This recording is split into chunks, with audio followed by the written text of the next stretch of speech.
Praise the lord. ఈ రోజు దేవుని వాక్యము దేవుని సన్నిధి తెచ్చే ఆశీర్వాదం. దేవుని మందసము ఒబేదేదోము ఇంటిలో అతని కుటుంబమునొద్ద 3 నెలలుండగా యెహోవా ఒబేదేదోము ఇంటి వారిని అతని సొత్తంతటిని ఆశీర్వదించెను. మొదటి దినవృత్తాంతములు 13వ అధ్యాయం 14వ వచనం. దేవుని మందసము ఒబేదేదోము ఇంటిలో ఉండగా అతని కుటుంబమంతా ఆశీర్వాదాన్ని పొందింది. ఇది దేవుని సన్నిధి ఉన్న చోట ఆశీర్వాదం ప్రవహిస్తుందని తెలియజేస్తుంది. దేవుని సన్నిధి ఆశీర్వాదానికి మూలము.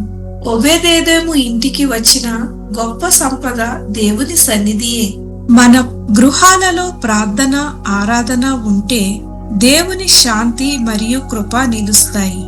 కుటుంబమంతా ఆశీర్వదించబడుతుంది. అతని ఇంటి వారందరూ ఆశీర్వదించబడ్డారని వాక్యం చెబుతున్నది. ఒక వ్యక్తి దేవునిని గౌరవించినప్పుడు ఆ ప్రభావం కుటుంబమంతటికీ చేరుతుంది. దేవునికి స్థానం ఇచ్చిన వారిని దేవుడు గణపరుస్తాడు. ఒబేదేదోము భయపడకుండా దేవుని మందసమును తన ఇంటిలో ఉంచుకున్నాడు.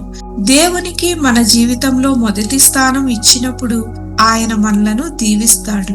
మన హృదయాలు, మన కుటుంబాలు దేవుని సన్నిధికి ఆలయాలుగా మారాలి.